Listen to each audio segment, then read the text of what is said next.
Every Cinderella story starts out from rags to riches, and that is just how this one begins. Formerly known as Blue Ribbon Sports, our young celebrity was brought into the world in 1964 by Bill Bowerman and Phil Knight. Into business Blue Ribbons went, selling shoes from a trunk. As the demand for the shoes increased, the company continued to grow. And in the late 1970s, Blue Ribbon Sports officially changed its name to Nike, going from earning $10 million a year to $270 million in a year in sales. In 1973, Nike had his first athlete to sign with them, Steve Prefontaine. He was a perfect match for Nike, dedicated, competitive, and daring.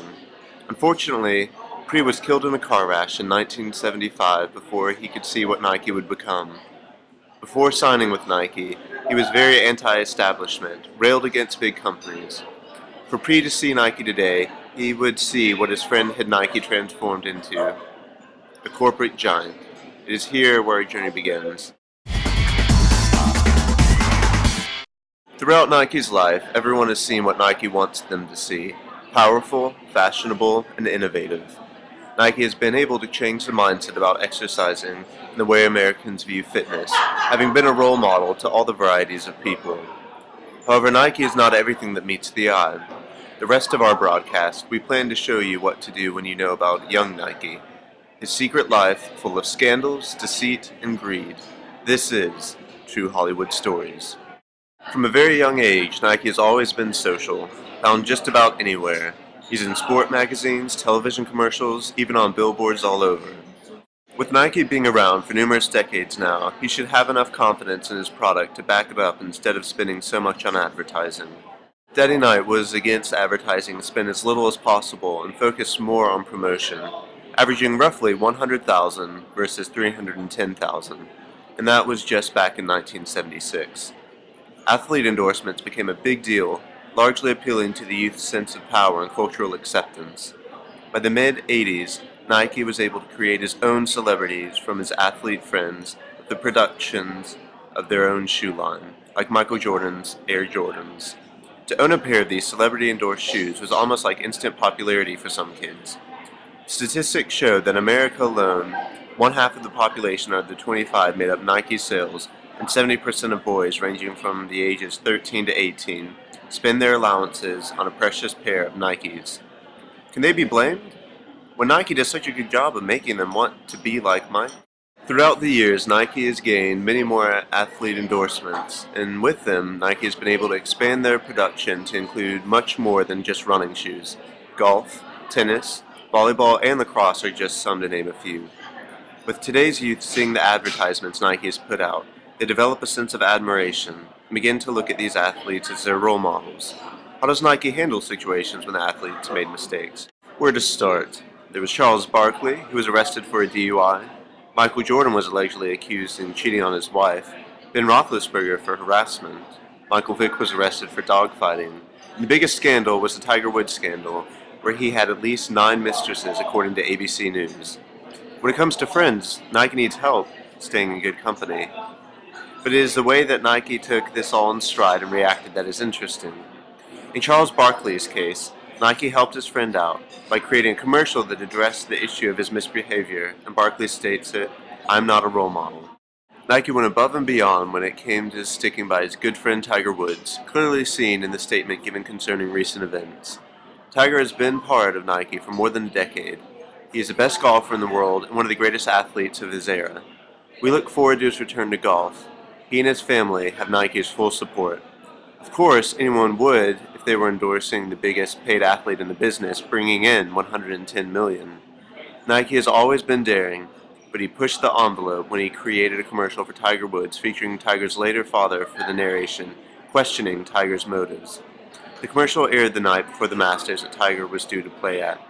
This commercial has everyone talking and caused quite a bit of controversy, exactly what Nike wanted. The commercial, it shows the public that Nike firmly stands by Tiger and is helping him get his life back and track post-sex rehab to become again the Tiger we all once admired. Would Nike do such selfless acts without expecting anything in return? Consider this. Nike has built a $500 million golf business around Tiger. Today, Men's Weekly has named Tiger the highest paid athlete, close to 2 years after the scandal came out. So Nike, I want to promote discussion. I want to know what your thinking was. How about money?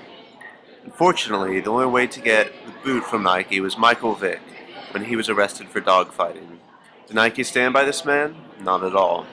The lesson that appears to be learned here, especially by Nike, is best summed up by this quote.